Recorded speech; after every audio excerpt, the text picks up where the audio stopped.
Olá, tudo bem? No Vida Inteligente de hoje, nós temos um assunto muito revelador. Por que eu digo revelador? O tema de hoje, não sei se já fizeram, até eu esqueci de passar lá para baixo, o tema de hoje é o velado e o revelado. O que significa o velar? O que significa o revelar? Muita gente fala sobre hermetismo, já falamos muito aqui sobre hermetismo, já falamos muito sobre a verdade, o que era a verdade. Dentro desses quase 4 anos que nós estamos no ar, desde 2005, nós temos trazido à tona muitas coisas que jamais foram levadas ao ar na televisão e talvez em outro meio de comunicação. Como aconteceu em 28 de setembro de 2005, descerraram-se os véus do que era hermético. E a partir daí, nós começamos o tempo das revelações. Mas o que são revelações? Revelação é fotografia, revelar fotografia. Revelar o quê? Por que existe o segredo? Se fala hoje muito no segredo, essa lei de atração, que não tem nada a ver com o que nós vamos falar hoje, nada de lei de atração, coisa nenhuma. Nós vamos falar por que algumas coisas têm que ser veladas e quando é que essas coisas, outrora veladas, elas podem ser reveladas. Então hoje nós continuamos o nosso processo de revelação, de desmistificação, de demitificação, e ninguém melhor para falar sobre isso do que o nosso amigo e irmão Jorge Antônio Ouro. Boa noite, Jorge. Ou ninguém melhor que é ruim, né? Ninguém melhor, poxa. Ninguém melhor que nós, né? Que nós, né? Claro, pelo menos poxa. nós nos dispomos a vir conversar, né? E Isso, estamos eu abertos sempre a ouvir, digo, né? que a maestria está dentro de cada um de nós. Então isso, ninguém melhor, não está errado. Ninguém melhor do que eu. Sei que não, é só para mexer contigo. Então, Jorge, já falou muita coisa aqui, né? Já, né? umas 3 páginas já, mais ou menos. Umas 3 páginas. E dá para falar muito mais coisas. Mais umas 2. Jorge, por que essa coisa de segredinho? Vamos dizer assim. Sempre teve, as pessoas jamais gostaram, outras jamais entenderam, talvez não gostem por não entender. O que é o segredo? O que é um segredo? O que é uma coisa velada? O que é uma coisa oculta? Como você pode fazer essa distinção sobre essas 3 coisas, podemos chamar assim? Boa noite. Tudo bom? Tudo bom. Nós já falamos nos bastidores aí. Boa noite a todos. Novamente uma satisfação estar aqui. Obrigado novamente ao Grego, ao fraterno irmão Grego, pelo convite. Eu queria cumprimentar hoje a Rejane. Ela me ligou hoje à tarde para falar que tinha assistido o teu programa. E que o nosso programa. E que aí então procurou na internet sobre a Agartha e localizou um site e queria informações, só que eu estava no meio de uma reunião e só pude passar um telefone de contato para ela de outra pessoa. Então, Rejane, me desculpe não poder ter te dado atenção, mas não foi má vontade não, é que estava assim atazanado pela vida lá. Outra hora, se quiser ligar, por gentileza, fique à vontade. Isso. Um abraço também para a Fabiana, que a partir de há pouco tempo aqui tem nos assistido direto, tem nos enviado e-mails de agradecimento, de apoio. Isso é muito gostoso para nós, né, Jorge? Eu sempre rebato tudo que eu recebo para o Jorge rebate para mim, então é muito gostoso. Alguns eu também respondo, outros estão na fila lá, mas eu vou responder. E a gente recebe assim, alguns e-mails que é de ficar ruborizado, né? De satisfeito. De satisfeito. Eu fico hiper gratificado quando a gente lê aquilo lá. Eu fico ruborizado porque às vezes as pessoas expressam aquela satisfação adjetivando o ser humano, né? Mas aí não tem nada a ver conosco, que é o que a gente está falando aqui. E o que a gente está falando aqui é simplesmente uma realidade que quer ser verbalizada, mais nada. A gente está aqui conversando, uma coisa agradável, coisa, né? Uma coisa fraterna.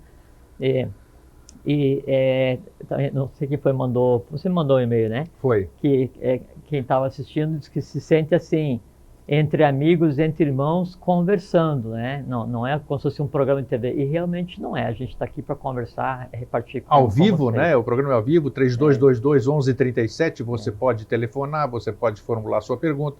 Nós estamos aqui para, se possível, responder todas as suas questões. E aqui a gente faz questão, quando não soubermos de usar uma coisa que é muito fácil de usar, que é falar não sei. Não sei. Não sei. Né? E errar também, que é bem-vindos os nossos erros, se transformam em acertos posteriores. Não tenha dúvida, erramos ao vivo. Sim, não tem nada melhor. É isso que faz a coisa divertida. Né? Então, Jorge, agora vamos lá para o oculto, para o velado. A origem da palavra velar é véu, né? Então véu deriva de velar. O revelar é o mesmo que desvelar, é retirar o véu. O porquê velar alguma coisa? Por que colocar o véu sobre alguma coisa? Já vamos conversar sobre isso. Em algum momento havia um conhecimento totalmente desvelado, totalmente revelado? Pode ser, vamos conversar também. A questão que se coloca hoje, antes de conversar o que é o revelar e o porquê revelar, é o seguinte: porque nós queremos saber o que está velado. Porque a nossa atração, né, esse fascínio que todos nós temos pelo oculto. E muitas vezes na busca do oculto, você vai por um caminho que não tem nada a ver com o que seria o oculto do ponto de vista da lei e cai na questão da fenomenologia. Então, antes de eu me preocupar em obter um conhecimento dito secreto, dito oculto, em desvelar um conhecimento para o meu uso, eu tenho que pensar o seguinte: vou usar para quê? Essa que é a questão, né? E a gente daí já conversa em seguida a respeito. E usar para quê? Imagina o seguinte: de que adiantaria a gente agora aqui conversar sobre como manipular, como ordenar, como comandar os elementais da Terra e ensinar para todo mundo como comandar, se as pessoas hoje compram imagens de duendes e pedem que o duende ou o gnomo ou quem seja lhe dê saúde, felicidade e paz? Como você pode comandar alguém a quem você pede favores? De que adiantaria comandar sereias, nereidas, sílfides, salamandras, os elementais do fogo da mais alta categoria, se eu penso que esses elementos são superiores a mim enquanto ser humano? Então eu busco o conhecimento, eu busco o segredo, eu busco o secreto, o oculto, sem nem saber o para quê. Ou vamos supor, por exemplo, se nós desvelássemos aqui, né, os segredos alquímicos que permitem transformar metal não precioso em ouro, chumbo ou o que seja. De repente, todo mundo consegue transformar chumbo em ouro e tem o toque de Midas. Tocou, vira ouro. E aí? O que você ia fazer com isso? O que eu ia fazer com isso? Primeira coisa, pagar minha dívida. Comprar aquele carro que eu queria, aquele apartamento, aquela lancha, aquele avião. E aí? Eu ia continuar sendo o mesmo encrenqueiro que eu sou, mas daí com as contas quitadas, um carro novo, um apartamento e um avião. Ia mudar alguma coisa? Não. Por quê? Porque eu não ia saber o que fazer com o meu poder. Aí o poder ia começar a ser mal usado. E aí vem o perigo. E aí então ele é oculto. Por quê? Porque ele só é dado no tempo certo. Na época dos Templários, e os Templários quando foram, né, quando os cavaleiros foram para Jerusalém antes da fundação dos Templários e se hospedaram no que seria o antigo Templo de Salomão, eles trouxeram lá algumas coisas, dentre essas coisas, trouxeram os segredos da alquimia. E foi de onde derivou parte do poder financeiro que eles tiveram à época e levou depois ao extermínio deles, né? Porque estavam fazendo frente ao papado, à igreja e ao próprio rei. Mas parte, né, desse conhecimento oculto, esotérico dos templários da alquimia, eles preservaram de que maneira? Criaram uma ordem da Calatrava, né, que fica em Santiago da Compostela, e lá se professava a alquimia. Tanto é que uma parte das regras dos templários dizia que ele não podia mexer com os metais da lua e do sol, né, e nem professar a arte em dia que tivesse visita na casa dele. Então, existiam regras, inclusive, para ele fazer o processo alquímico para gerar a riqueza que ele necessitava para o trabalho. De tão real que era, tinha um manual para usar. Porque essa diferença que você está falando do pessoal de antigamente, quando existia o poder da alquimia e tudo, qual era a diferença das pessoas daquela época com as pessoas de hoje? Então, nós pioramos como pessoas? Não, Grego. Eles sabiam manipular isso, eles tinham... Mas hoje também se sabe. Eles sabiam, quer dizer, os alquimistas, você quer dizer que os alquimistas de hoje também sabem manipular para o necessário? Assim, tem alquimista e tem o que chama de espargidor. Sim, espargir é espalhador, né? Exato. O espalhador é aquele cara que faz confusão, lê um monte de fórmulas de alquimia, pensa que sabe, mas não sabe, daí não transforma nem o metal nem a ele próprio. né? Aquele que passa a vida se enganando e morre feliz por ter se enganado. O que falam aí, só para complementar, para você pegar o gancho, Ah, essa coisa da tal alquimia interior, ela é necessária antes de você virar um alquimista físico, vamos dizer? claro. Então, a primeira é essa tal de Sim. alquimia É interior. porque a alquimia, nós já voltamos no segredo, mas É. tem muito a ver porque a alquimia faz parte do imaginário popular com relação assim, o segredo que todo mundo gostaria de ter, né? Então tem o que chama de lápis philosophorum. Lápis philosophorum é aquilo que é o resultado do processo alquímico. Tem a summa matéria, que é aquilo que tudo em que toca vira ouro. Só que a fórmula da alquimia ela é completamente conhecida, né? Sei lá, de todos que tenham curiosidade para conhecer. Então você sabe que tem que pegar o metal, determinado tipo de metal, e aí ferver esse metal durante vários dias em determinada Lunação, lua, né? exatamente. Também tem uma... Aí de ferver os metais vai sair determinado vapor. Aí você pega esse vapor, ele vai virar pó. Aí depois esse pó você tem que pegar e ferver novamente. Depois você vai e mistura. Então aquele jogo entre mercúrio, enxofre e sal, Como se na fosse verdade, o caldeirão da bruxa, vamos dizer. Simulação, sim, uma simulação. sim. Só que são partes diferentes do que seria Claro. o plano da criação, né? A bruxaria que é um processo astral, de um processo alquímico que é de mente Sim, abstrata. claro. E a alquimia ela lida com o sal, enxofre e mercúrio, que é equivalente a corpo, alma e espírito. Repete isso aí? Sal, enxofre e mercúrio é o Sim. equivalente a corpo, alma e espírito. Perfeito. Tá? Interessante. Então, antes que o sal se transforme em enxofre e que o enxofre se transforme em mercúrio, há que se sublimar tudo que é necessário no corpo, na alma e no espírito, até que os três virem uma coisa só consciente, humano divinizado, divino humanizado, se misture o mercúrio e os valores do mercúrio passem para os outros dois, e aí então o alquimista vê na matéria o ouro.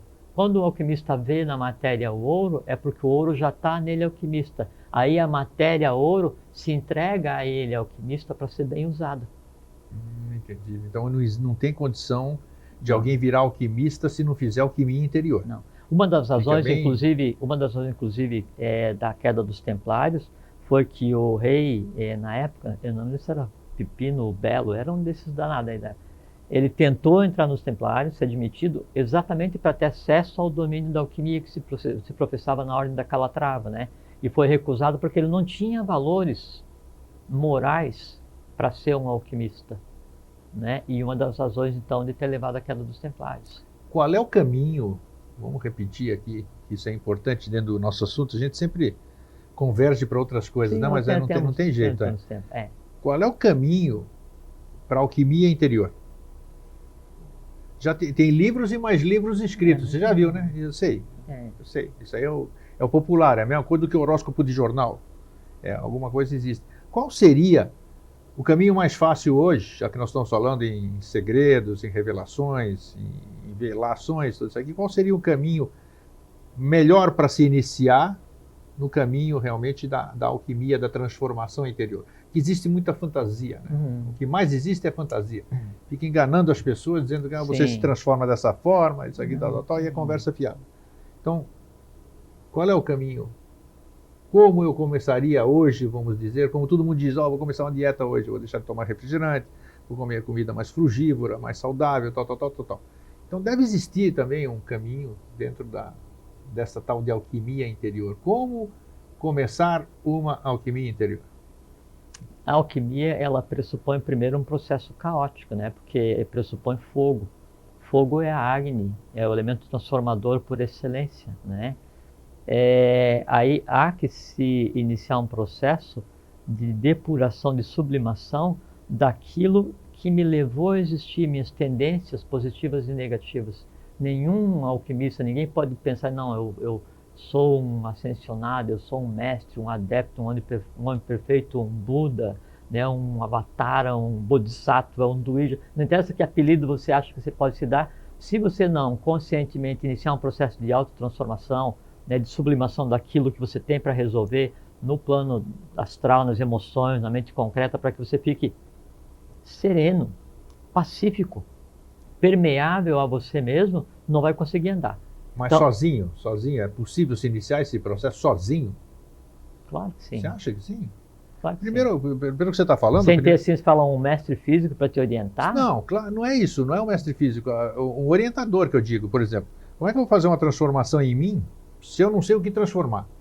Vão dizer, não, você acabou de dizer uma série de coisas, né? Mas muitas vezes a pessoa, ela não começa porque ela não sabe como. Ela sequer sabe. Bom, eu até concordo.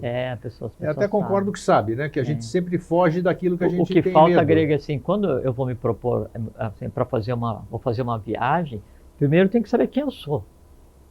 Primeira coisa, eu tenho que assumir quem que eu sou. Eu sou um viajante. Depois é o seguinte, a minha viagem é o quê? De lazer ou de trabalho? Todos estamos em viagem de trabalho. Já é um caminho, isso aí já é legal. Todos estamos em viagem de trabalho. A vida é uma viagem a trabalho. O lazer não é aqui, o lazer é em outro lugar.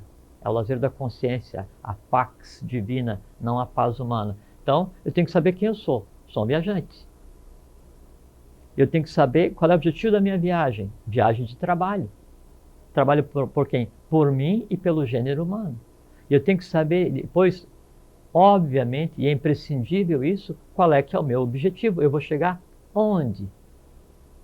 Então, o que todo mundo quer que eu faça assim? Não, eu quero passar por um processo de alquimia interior. Tá, mas para ser o quê? O que você espera depois que você passar pelo processo alquímico? Então a pessoa tem que ter uma meta. Lógico. Tem que ter uma meta antes de iniciar o processo. E o que alguém pode esperar quando vai passar por um processo de iniciação? Terminar como iniciado. O que alguém pode esperar quando vai passar por um processo de adeptado? Terminar como um adepto. O que alguém pode querer quando vai passar por um processo de alquimia e transformação anterior? Ser um alquimista transformado. Né? E o que é isso, essas coisas todas? Simplesmente é o seguinte, ser uma pessoa melhor. Mas não é ser uma pessoa melhor assim, não, eu passei por ali, eu ajudei não sei quem, o cara me fechou no trânsito, eu não reclamei. Isso não é ser melhor. Isso é fingir que é melhor. O ser humano só pode ser melhor no momento em que ele adquira consciência de quem ele é e o que ele está fazendo. Isso é alquimia. Porque daí se funde nele o sal, o enxofre e o mercúrio, que é o corpo, a alma e o espírito. Aí sim. E é interessante, né, que quando acontece o que você está falando, e já falamos muitas vezes aqui de egrégoras, né? Quando você entra nessa sintonia, vamos dizer, eu quero mudar, eu começo a vibrar diferente. Eu entro na frequência da coisa em si. Claro. Perfeito, é isso. E aí as coisas, claro como que por encanto, elas começam a dar certo. Mas, tem um caminho, aí nós vamos entrar Só que o encanto é a questão o encanto é que só magia é real. Só que vocês observem o seguinte, né? Observe o seguinte. Alguma coisa que é oculta, a alquimia. O processo alquímico, ele é hoje oculto à humanidade, ele é velado à humanidade. Isso, eu queria chegar nisso. Hoje ele é velado à humanidade. Mas pelo fato do processo alquímico ser velado à humanidade e estar de posse de alguns poucos, significa que o processo alquímico não existe? Não, existe. Ele é real.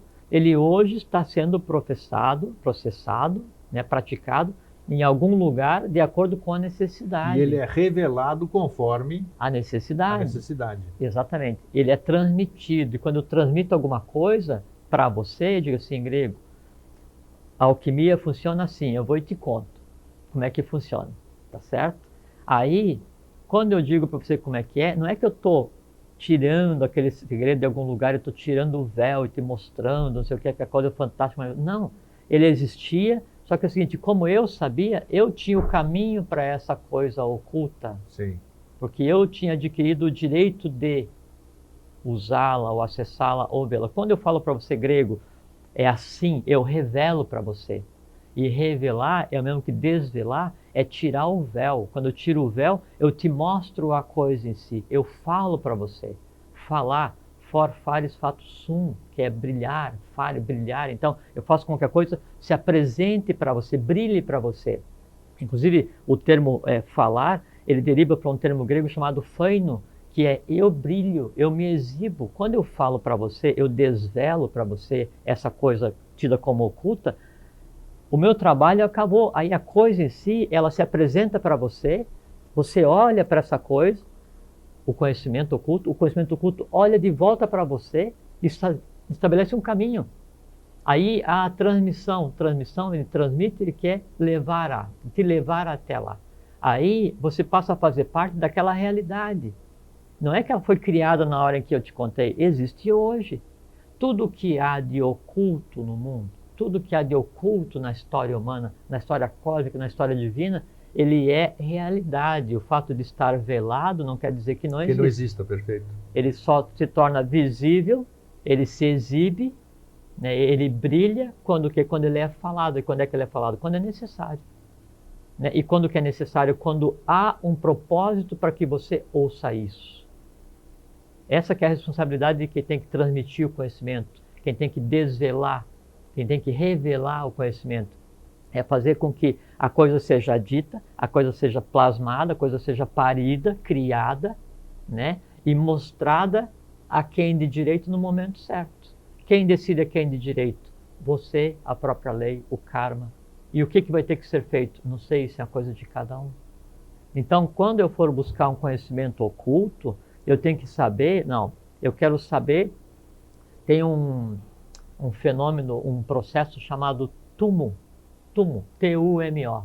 Tumo. Tumo é o seguinte, é aquele poder que permite que os monges no Tibete, no Himalaia, né, nos picos mais elevados do mundo, eles andem só de chinela e com um tecido envolvido em volta do corpo e não morrem de frio e não fazem nada. Por quê? Porque ele desenvolve o tumo, que faz com que o calor seja gerado dentro de si mesmo como um moto perpétuo e se expanda para a superfície, fazendo com que ele viva numa eterna primavera.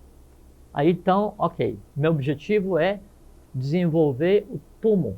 Eu quero ter a capacidade de andar só de chinela e de calção no dia mais frio do ano, em Florianópolis. Aí diz assim, mas daí você vai dedicar um tempo para aprender e desenvolver um poder, um seed, que é o controle do tumo, só para poder, no dia 2 de julho, quando tiver 5 graus, andar de calção e de chinelo na Philip Schmidt e mostrar que você não sente frio, para você ser adorado como um mestre? Isso é um objetivo de lei para aprender o que é o tumo? Qual vai ser a utilidade disso, né? Tem aquela passagem do mestre com relação ao discípulo, onde ele se apresenta e diz, mestre, estudei durante 10 anos, pratiquei, meditei e olha o que eu consigo fazer. Aí chamou o mestre até na beira do lago e o discípulo andou sobre as águas. E voltou e ficou esperando o elogio do mestre, que é o que todo discípulo deseja, né? Aí o mestre falou assim, por que você não construiu uma canoa em uma semana e estudou alguma coisa que prestasse para você evoluir nos outros 10 anos? Perfeito. É exatamente a mesma coisa, eu tenho que saber qual é que é o objetivo que eu quero para mim, para ir atrás de alguma coisa oculta, porque o oculto existe. Então, adianta a gente vir aqui agora e falar que, não sei aonde, tem uma embocadura para descer para Duarte? Adianta chegar aqui agora e falar qual é que é o nome civil de Maitreya Buda? Maitreya Buda é o Cristo... É o esperado, por todas as religiões, que nasceu em 24 de fevereiro de 49. Adianta a gente falar onde é que se encontram as 7 cidades da Agartha, de Duarte, onde é que entra Shambhala, dizer o nome dos Dhyanis que cuidam de cada posto representativo na face da Terra, declinar quais são os chefes das ordens que cuidam dos avatares. Adianta? Por quê? Aí eu vou conversar amanhã numa roda de cafezinho, vou te falar o nome do Dhyani planetário que não sei o que tá. Fala, não sei o que. Você é um cara muito sabido, hein? E adianta? Então eu tenho que ter um objetivo para saber isso. Com certeza, com toda certeza. Então, essa que é a questão. Então, tão importante quanto você ter acesso ou você buscar alguma coisa oculta, é você querer ter acesso a esse conhecimento para um processo de lei, para uma coisa que vale a pena, que tenha sentido. Senão, é com aquela questão do andar sobre água. Então faz uma canoa, ou compra uma canoa e usa o resto do tempo para pensar na vida, né? Ou usufrua a vida e deixa para pensar na próxima existência, né? Essa que é a questão. Então, o segredo, ele existe. O que é oculto, ele existe. O que é velado, ele existe. E ele é desvelado, né? Ele é revelado, né? No momento em que é necessário. Para quê? Para que ele seja bem usado. Quem vai saber se ela é bem usada? A coisa em si, para que daí a coisa em si, em contato com você, produza o resultado necessário. Porque senão, aí a gente fica só nessa busca incessante de coisas ocultas, de esoterismo, de modismo, de um conhecimento diferenciado só para falar assim, eu sou um cara diferente. Por quê? Porque eu sei coisa oculta pra caramba. E aí? Sabe o que é Não interessante? adianta nada. O que você está falando é interessante, a gente tem percebido ao longo dos últimos anos, vamos dizer dos 10 anos para cá, 96, 98 para cá. Eu sempre me considerei espiritualista. Eu bem lembro, eu sempre participei, fui palestrante e muito convidado para congressos, muitas reuniões, muitos seminários e tudo. E a gente tem percebido que ao longo desses anos, cada vez mais tem menos participante em congresso. Tem menos gente. Quer dizer, o público, quando você atingia 600 pessoas de público, que era uma tranquilidade, hoje você não consegue isso de forma nenhuma. Alguém vai dizer assim, o que é o fator econômico? Negativo. Eu posso dizer porque eu estou no meio. Não é o fator econômico. O que é então? A gente pergunta para essas pessoas. As pessoas estão cansadas da mesmice. A palavra certa é mesmice. Então, querendo ou não, pessoas leigas ou não, inteligentes ou não, iniciadas ou não iniciadas, estão dentro de todo esse contexto, né, que nós estamos conversando agora, e elas têm percebido, a alma delas, sei lá, a ânima delas, anseia por uma coisa diferente. E ela, independente de conhecer ou não, de ter o discernimento ou não, alguma coisa dentro dela, uma centelha divina, o que seja lá o que chama, chama por alguma coisa diferente. Então nós temos percebido as pessoas se mudando, se transformando e não aceitando mais qualquer coisa. Então já não se vende tanta ilusão como se vendia antigamente. E eu estou dizendo isso, que eu vivo no meio, e eu conheci muitas pessoas fanáticas, aquelas que fogem da linha do normal, e que elas mudaram isso aí. Eu vejo isso com bons olhos, com muito bom, porque a gente via, mas como a gente sempre disse, cada um no seu processo, né? Todo mundo tem o seu processo de aprendizado, cada um no seu passo. Então isso é muito importante. Então eu tenho percebido, eu que vivo no meio, de que existe, quer queira ou quer não, porque nós já falamos isso em programas anteriores, eu já te cobrei essa coisa ali, falo, Jorge, você fala tanto que nós vamos se transformar, que o mundo está se transformando, o Cristo já voltou, né, como era esperado, uma série de coisas, pô, e daí? Não acontece nada. Acontece isso aqui, tal, e você diz que o caos é necessário para a transformação.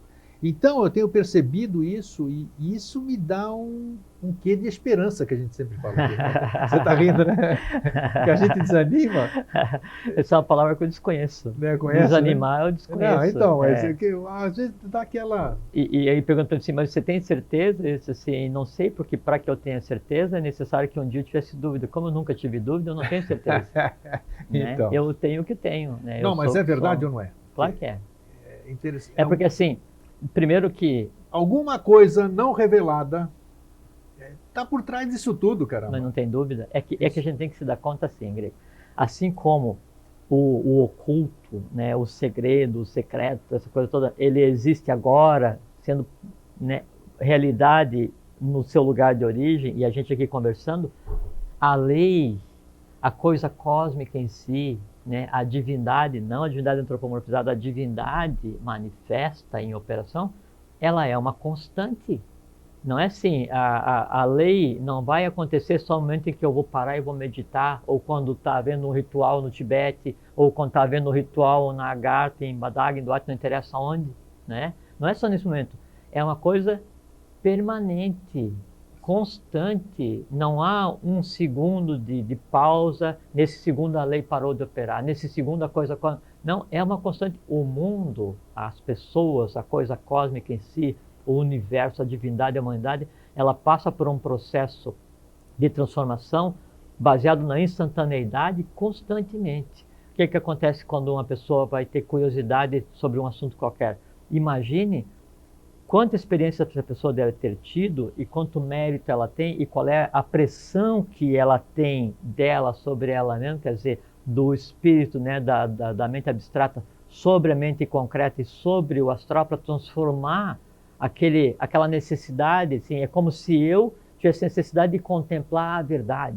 Eu tivesse necessidade de contemplar um conhecimento esotérico, oculto, de peso, de fôlego, que me fizesse bem para o espírito. Então eu digo assim, eu quero saber isso. A minha mente concreta, Tem certeza? Mas não tenho nada para fazer, não estou preocupado, não. Aí passa pela mente concreta e vem no astral. Mas, pô, mas eu queria agora ver TV, não sei o que e tal. Aí passa por todos os, sabe, as barreiras de mente concreta, todas as barreiras de astral, e ainda assim consegue se manifestar como desejo, como vontade, como curiosidade. Então, eu vou lá naquele negócio porque fiquei curioso. A curiosidade é o impulso divino da tua necessidade de contato com a verdade, depois de ter passado pela mente concreta e pela mente, pelo astral, né? Quer dizer assim, filtrou, e para você parece que é curiosidade, vontade, desejo, não é? É um grande impulso que, como as pessoas estão congestionadas,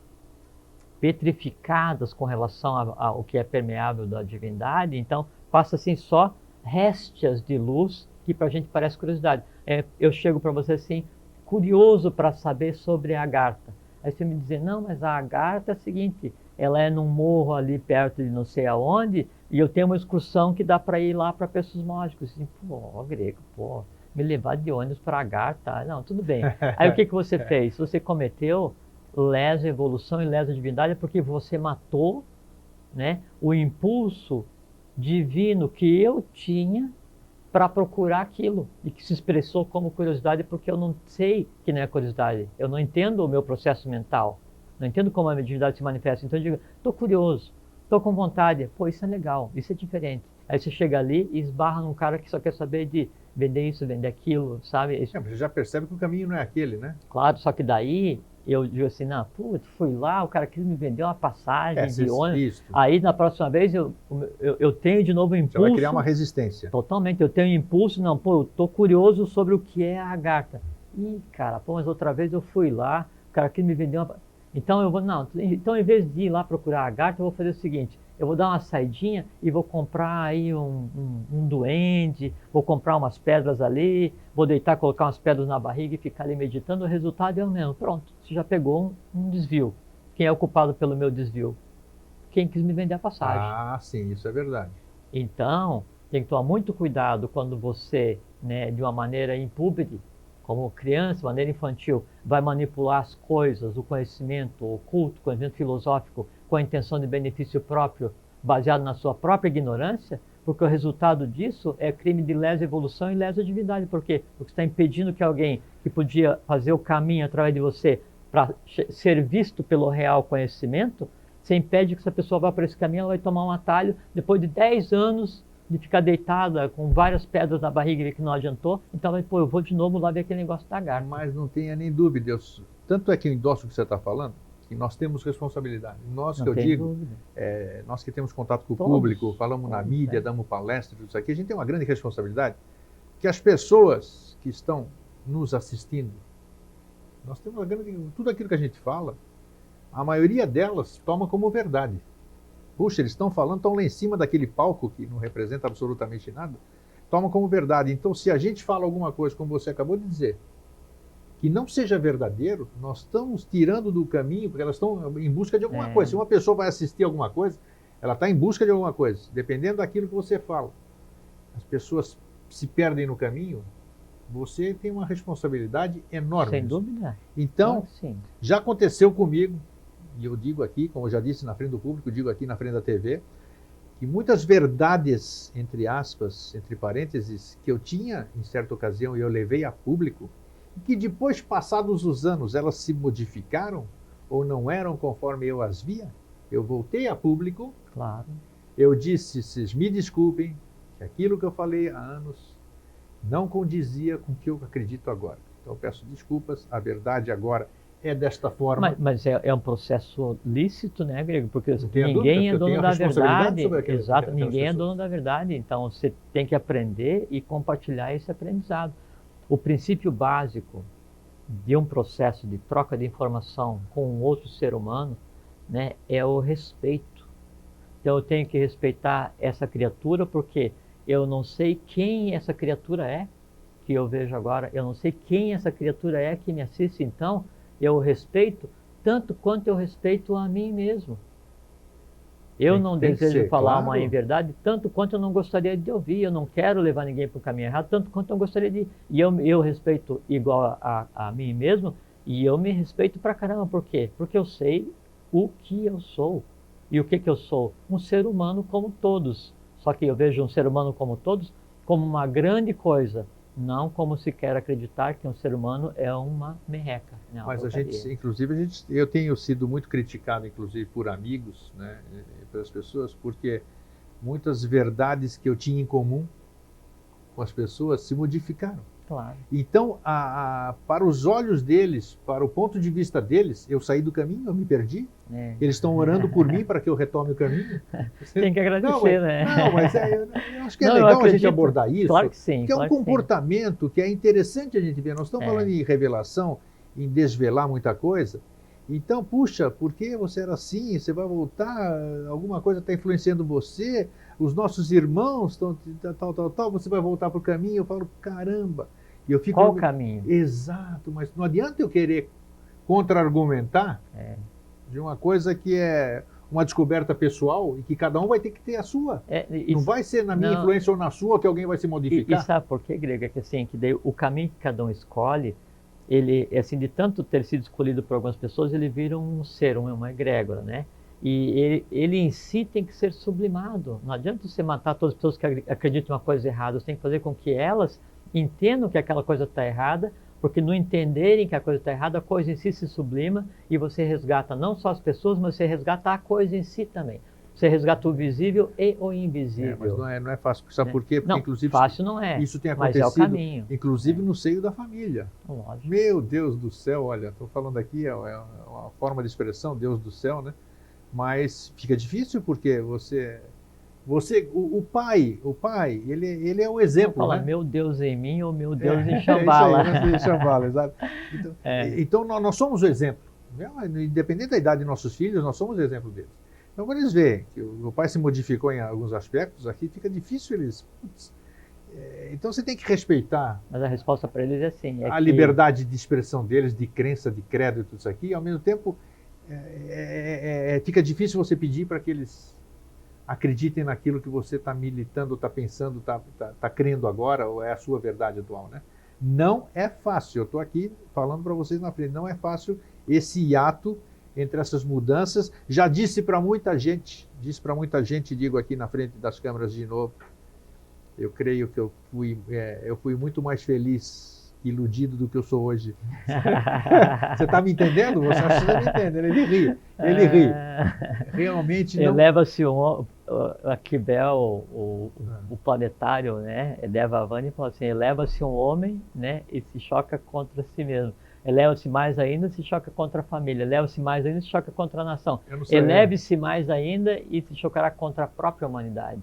Olha só. Então, quanto mais você tiver consciência, mais vai ampliar o teu raio de ação e mais coisas você tem para fazer, mas é o caminho, não tem? E é um caminho prazeroso porque ele vai te dar a sensação, né, inigualável, que é a sensação do dever cumprido, como também dizia Kibel, nada superior à sensação do dever cumprido. Com certeza, né? Mas não é fácil isso que eu digo. E com relação aos filhos, o filho tem que entender, ou os filhos têm que entender que é o seguinte, nossa função com relação aos filhos é dar para eles o caminho que eles escolheram nesse ramo racial, ramo familiar, primeira coisa. Segundo, errar para que eles não repitam os mesmos erros que nós cometemos. Pronto. Depois disso, o filho tem que entender que eu, né, sou uma criatura que tem uma coisa para fazer. Então, eu sou pai deles, né, e também sou o Jorge Antônio Ouro, que tem coisa para fazer. Sim. Né, e a gente não pode abrir mão disso. Né? Primeiro está o trabalho da lei. Depois vem o trabalho humano no qual se enquadra a família. Você sabia que todos eles, agora eu vou dizer também, né? Acho que você vai se admirar, não sei se você admira, eles assistiam Vida Inteligente. Hoje eles não assistem mais. Não assistem mais, ali. Vida Inteligente ficou por demais chocante. Perfeitamente. A verdade estava por demais revelada. Não, mas aconteceu também, inclusive, principalmente quando nós falamos sobre as tradições ocultas do Natal, né? Ah, sim. Então, quebradeira. E aí eu comecei a falar, então, não assistiram, inclusive, tinham resistência em assistir. Mas é interessante isso, essa resistência, muitas vezes a gente tem resistência a uma coisa que a gente quer botar uma dificuldade na frente que não é. Então, como é que eu posso falar mal de alguma coisa? Eu me lembro muito da parábola das 3 peneiras, né? você deve saber o que é, o pessoal também. Então, as pessoas têm essa resistência. Então, a pessoa que não queria assistir de jeito nenhum isso aqui, para não mudar os conceitos, que tinha ficado muito ofendida com esse negócio de irmão gêmeo de Jesus, de que Imagina. ressuscitou e tal, que a história não era bem assim como tinha sido contada, acabou assistindo. E, para sua surpresa, acabou assistindo com o maior agrado, fez perguntas a respeito, viu a coerência daquela questão. Então é isso, eu estou contando isso tudo para incentivar o telespectador, para se permitir, não julgar, pré-julgar alguma coisa antes, não ter aquela resistência. Não ter medo, né? Tem que ter isso, tem o filtro, você pode fazer o que você bem entender. Eu já disse aqui diversas vezes. O que a gente fala aqui dentro é a nossa verdade, a verdade que nós temos hoje, e não necessariamente a sua. Ouça aquilo lá, da mesma forma que nós recebemos os elogios, tenho certeza de que muitas pessoas devem nos criticar, e as críticas também são muito bem-vindas, nós estamos aqui exatamente para isso. Mas o nosso objetivo realmente é esse intercâmbio, essa mudança. Diz que a crítica, quando desprovida do seu aspecto negativo, é o maior instrumento do aperfeiçoamento humano. Arquibel também diz. Também acredito. Então isso a gente tem que se permitir para que a gente possa deixar que essa alquimia aconteça que nós falamos no começo. Né? Claro. Então, se nós queremos a revelação, se nós queremos que as coisas apareçam para nós temos que favorecer, dar oportunidade para isso. O que a gente tem que entender assim, Greg, é que o ser humano perdeu a noção e a humanidade ela vive assim um pouco conturbada, né? Assim, sem olhar exatamente onde é que ela está. Só que assim, o que é oculto, o que é velado, que é o objeto da nossa conversa hoje, ele é uma realidade tão clara, tão nítida, tão palpável quanto a gente está conversando aqui nós todos, né? E essa realidade que ela está hoje oculta, né, ela não nasceu oculta. O que está velado hoje não nasceu velado. Em algum momento, isso foi retirado do convívio humano para a proteção da própria humanidade. Para proteção, tá. Para proteção. E quem guarda o conhecimento hoje, o nome é guardião mesmo. Por quê? Porque ele está guardando alguma coisa que não lhe pertence. Independente de qual seja o conhecimento que esteja oculto hoje, independente de qual sejam os fatos ocultos hoje, todos eles pertencem à humanidade e, no seu devido tempo, devem ser trazidos à luz, entregues à humanidade. Sabe por quê? Porque todo esse conhecimento, ele precisa olhar nos olhos da humanidade, ele precisa ser visto para se transformar em realidade. Então, tudo que é oculto, tudo que é de lei, ele tem que ser conhecido. Só que não a qualquer custo, não a qualquer momento e não sem um propósito. Né? Porque, por exemplo, quando se criou o conceito de segredo, quando houve a queda atlântica, então isso é alguma coisa próximo de 1 milhão e pouco de anos atrás, então se criou um conceito de segredo, como um derivado que também já tinha acontecido na época da Lemúria, a terceira raça-mãe, que tinha inclusive com a criação dos 49 adeptos independentes, a grande fraternidade branca, que a gente falou na outra vez. Falamos. Então se criou o conceito de segredo e o conhecimento ele foi tirado da humanidade para evitar que a humanidade, ainda infantil, ainda impúbere, ainda despreparada para manipular e manusear todas as forças que lhe são inerentes, porque ela não tem consciência disso, então isso é retirado e dado aos poucos à humanidade. De que maneira que é dado? Sempre vem uma outra ordem, outra avatara e tenta botar a humanidade no caminho para então dar o conhecimento. Então a tendência é que tudo seja devolvido por quê? Porque é necessário. Você ouviu falar recentemente aqui de um filme lançado na internet, muito bem produzido, está à disposição na internet, chamado Zeitgeist. Você chegou a vê-lo? Só um pedaço, né? Um pedaço. Aquilo é interessante, por que eu toquei nesse assunto? Porque ele mostra da forma como nós somos manipulados, né? Ele bota o dedão Perfeito. Num processo então, complicado. A minha pergunta procede. O filme é interessante, eu recomendo que todo mundo assista e se prepare. Repete o nome, é Zeitgeist. Zeitgeist. Z-E-I-T-G-E-I-S-T. Zeitgeist. Em alemão. Em alemão. Tem na internet disponível para todo mundo ver. Download em todas as línguas, você já baixa, já legendado, vale a pena. Ele aborda a questão do uso político da religiosidade. Perfeitamente. Então vale a pena e prepare-se, permita-se Dê essa oportunidade para você. Assista, é interessante. Mas por que eu toquei nesse filme? Porque, para a minha pergunta de agora, esse processo da revelação, ele se dará conforme você vai caminhando, conforme você vai se permitindo, conforme você vai galgando, vamos dizer, os degraus. Vamos falar na linguagem que todo mundo conhece? Você vai galgando os degraus, você vai se revelando o que está em cada degrau para você. Pois bem, a gente sabe que tem muita gente, vamos chamar dos físicos, não vamos falar dos extrafísicos não, só de físico. Muita gente que quer esta subjugação, que essa subjugação continue. Sim. Que continuemos ignorantes, que continuemos vacas de presépio, que continuemos com a nossa viseira e a gente não vá para frente. A pergunta é a seguinte: esse processo da revelação, ele é superior a uma eventual manipulação de não deixar aparecer? Eu acredito que a resposta é óbvia, né? Mas só quero que você diga. Mas vamos fazer uma analogia, não Isso. De manhã, sol está nascendo, a aurora está nascendo, né? O dealbar de um novo ciclo, né? Aí, para quem está focado no novo dia, no primeiro raio de luz já é o novo dia. Sim. Para quem está focado no dia que está acabando, na noite, na sombra, ele jamais vai admitir que o novo dia começou, porque ele vai falar assim, você fala assim, pô, mas o novo dia já se fez, porque o sol está a pino. Daí eu, supondo que tivesse focado no ciclo passado, digo assim, está a pino, mas embaixo da sola do meu sapato tem sombra. Então o que nós vemos hoje, de uma maneira muito aguda, são os resíduos, os resquícios de um ciclo que já terminou, se agarrando com unhas e dentes nos seus últimos representantes para tentar manter a ferro e fogo uma humanidade que já possui uma outra consciência. É um processo impossível de ser segurado, essa transformação. Impossível. Impossível. Não tem Fisicamente força. É impossível, logicamente é impossível, cosmicamente a mudança já é um fato. Tudo bem, agora eu quero ver você se sair nessa resposta. Se não souber, eu digo. Vamos lá, exatamente.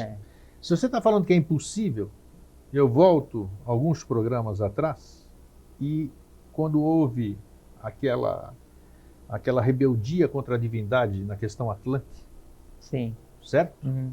Se uma civilização se rebela contra a sua divindade e acontece o que aconteceu e que nós sabemos, ou que a maioria considera como um mito, seja lá o que não importa, está lá, afundou continente, subiu uma civilização super evoluída. Que o Egito subiu, parte da Europa desceu, sobrou a ilha dos Açores, não sei o que, o Brasil subiu, é uma confusão dos diabos. Sabedores que somos disso, e você mesmo aqui afirmou neste programa, como que você me fala hoje com tamanha segurança se nós temos um passado?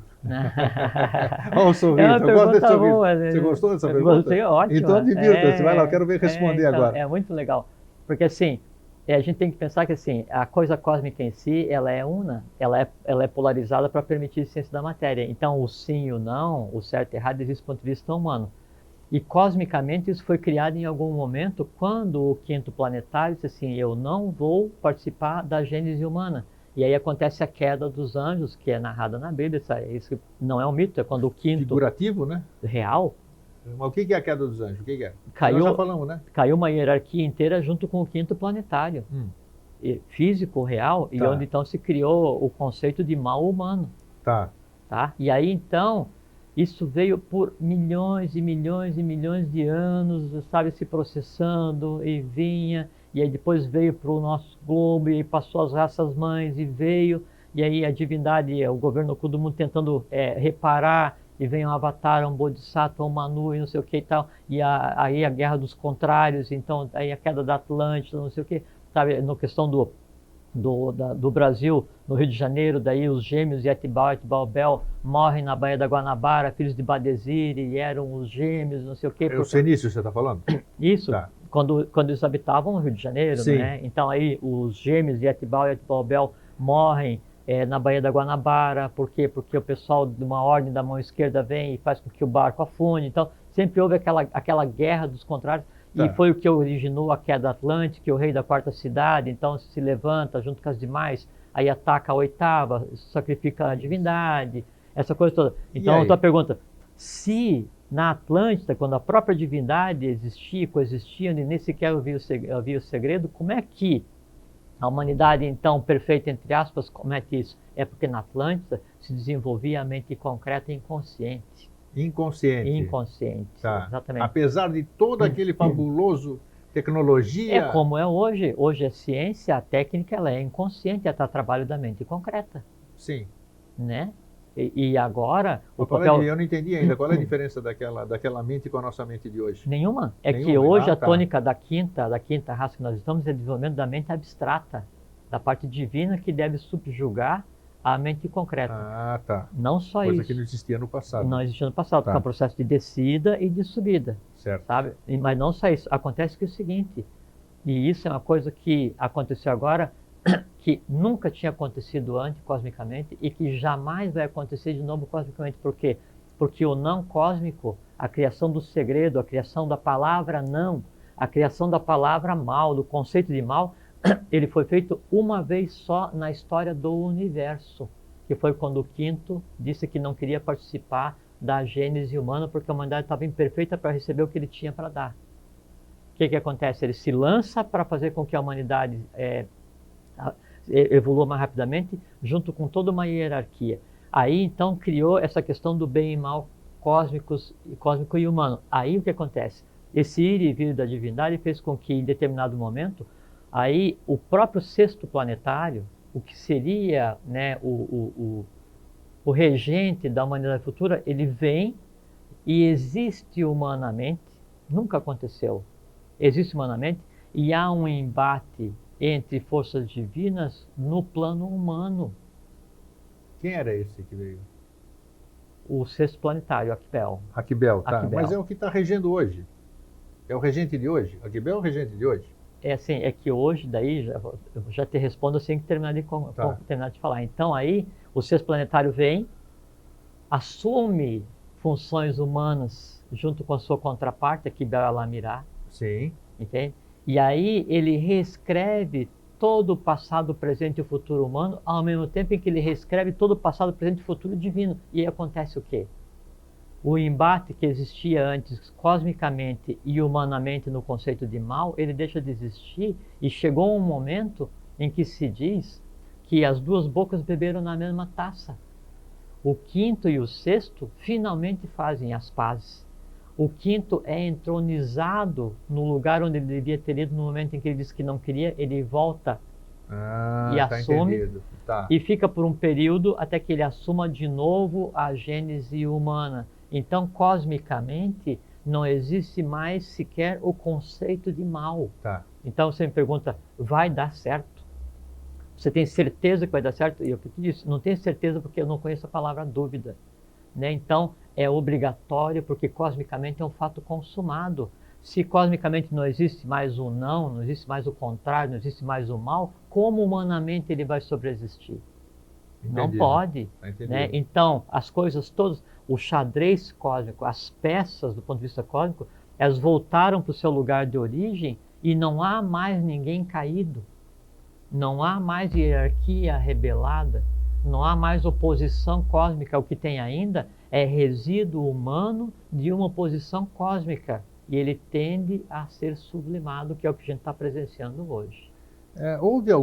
Respondi. Respondeu. Tá. Respondeu, bem respondido.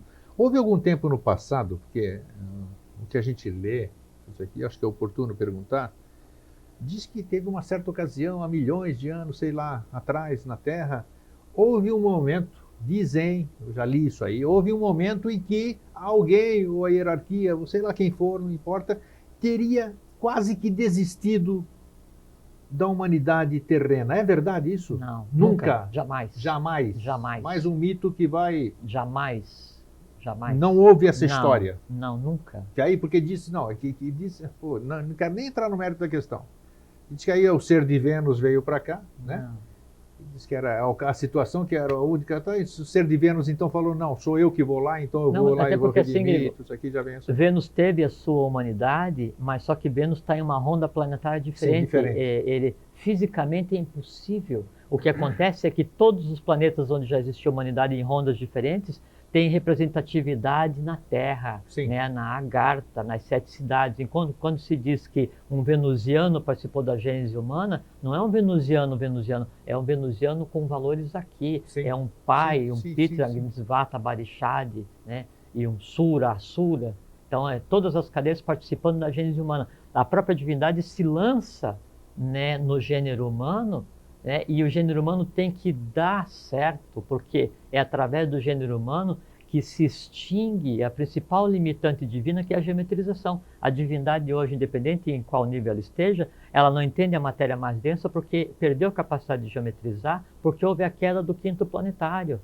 Agora, como os dois beberam na mesma taça e tudo volta ao estado original, ao estado de graça, que seria a idade do ouro, a Satya Yuga, divindade e humanidade coexistindo, acaba a limitante divina da geometrização, a divindade entende a matéria entende a divindade, o humano e o divino se fundem e partem para a humanidade divina, que é a humanidade alada, é a raça dourada.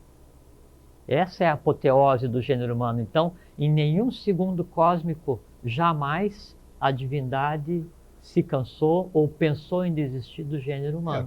Tanto é prova que é o seguinte... Porque o projeto é muito grande para existir uma coisa nesse sentido. É que a própria coisa em si, não existe um lugar para fugir. A coisa se processa aqui. E a prova que isso nunca aconteceu, da divindade abrir mão da humanidade, é que ela deu seus filhos pela própria humanidade. E quais são eles? Os avataras, os manus, os budas que vieram e foram sacrificados por tentar ajudar a própria humanidade. Tá, nós temos 4, 5 minutos.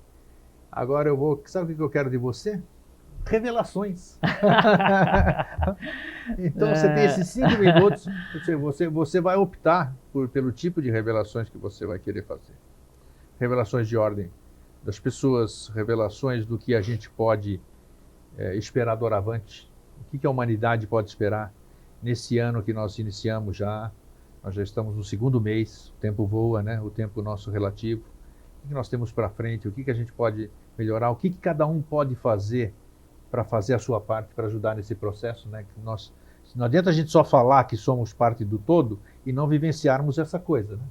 Não adianta a gente querer falar em mudança sem querer fazer a nossa mudança, que todo mundo diz que começa por nós próprios. Então eu me transformo e assim já começa o processo de transformação de todos aqueles que eu quero transformar. Né? Tudo aquilo que a gente muda no todo, como nós estamos batendo sempre na mesma tecla. Então, o que você consideraria relevante revelar nesse momento? É ruim, né? Eu sou. Bom, primeiro assim, há 2 tipos de revelação. Isso. Uma é revelação do que nós designamos de Devavani, o anjo da palavra, que é aquele que revela ao mesmo tempo em que ele cria. Ele te conta alguma coisa sobre o universo e cria esse universo. Ele te fala alguma coisa sobre a divindade e cria aquela realidade. Então, é o revelador criador. Esse só tem um. E a ele é dado revelar. O que nós podemos fazer, e o que a gente tem feito aqui desde o primeiro dia que a gente veio conversar, é revelar o que está oculto e que agora é de lei que a humanidade ouça. Para quê? Qual é o objetivo? Para que essa coisa, para que essa realidade olhe para a humanidade, olhe para vocês, para que vocês olhem de volta para ela. E de que maneira? Ouvindo. Ouve o que a gente está conversando, se projeta nessa realidade e aí se estabelece um caminho. Qual o caminho? De vocês para essa realidade. Então a gente tem feito a revelação do 1º, 2º, 28 de setembro de 2005, 8 horas da noite, até hoje. Conversamos hoje, nós falamos, por exemplo, de que o 5º e o 6º planetário beberam na mesma taça e não existe mais sequer o mal cósmico e o 5º está entronizado em Shambhala. Isso nunca foi dito. Isso é uma realidade das mais ocultas que se possa pensar. E é realidade. Agora, o que adianta a gente vir aqui e revelar coisas da Agartha, Shambhala, sobre não sei o que, mundos ocultos, se não se aplica essa realidade de cada um, a minha, a tua, de vocês, para que a gente transforme não só nós mesmos, mas a própria humanidade. É que tudo que a gente fala aqui tem aplicação prática. Quando eu digo que 5º e 6º beberam na mesma taça e não existe sequer o mal cósmico mais, isso pressupõe o quê? A que eu reveja o meu conceito de mal e de sofrimento, porque o 5º e o 6º estão em mim. Sim. O pai e a mãe estão em mim. O teotrim está em mim. Pai, mãe, filho. A imagem e semelhança, né? Vamos falar numa linguagem. Exatamente, exatamente. E aí, como está em mim, se não existe cosmicamente o mal, que direito eu tenho de sofrer? Que direito eu tenho de fazer com que a divindade que está em mim sofra, se cosmicamente não existe mais o sofrimento? Então, tudo que nós falamos aqui, tudo que a gente tem tentado falar aqui, é prático, é aplicado no dia a dia. Como fazer para que isso seja realidade? Como eu posso fazer para, tendo contato com essa realidade, eu viver os prazeres, a pax? Tem duas pax, tem a paz com Z, que é a paz humana, e tem a pax com X, que é a paz divina. A paz humana, ela advém da realização temporária de um desejo ou um bem-estar humano. A pax divina, ela é perene, ela é o sempre, fora do tempo. Então, o que eu tenho que fazer para estar em contato com essa realidade? Eu tenho que fazer com que essa realidade chegue em mim de que maneira? Olhar para a realidade. O que é olhar para a realidade? Ouça, pense, discuta, critique consigo mesmo, controle-se, tenha força, tenha determinação, se reconheça como quem você é, como um ser humano, como a própria divindade em operação na face da Terra. Não tenha medo de nada nem de ninguém, nem vivo, nem invisível, nem visível. Não tema nada visível nem invisível. Não odeie nada visível nem invisível e tenha paciência com os visíveis e com os invisíveis. Quais invisíveis? Aqueles que cada um tem na sua própria cabeça e que torna a vida de cada um no dia a dia o conceito de inferno. Viva em paz, viva em pax. Tenha domínio sobre quem você é e sobre as criaturas que você mesmo pariu, para que você seja quem você realmente é, que é o quê? Um divino em trabalho, em viagem de trabalho, na face da Terra, na existência, e a gente chama esse trabalho de vida. Então, vive em paz, buscando quem você realmente é. Muito obrigado, Jorge. Um fraterno abraço a vocês e até sempre. E a partir de hoje, nós fizemos as nossas revelações e que essas revelações continuem para você a partir de hoje e para o sempre, como o Ben Jorge sempre fala. Um grande abraço e até sempre. Até sempre, fraterno abraço.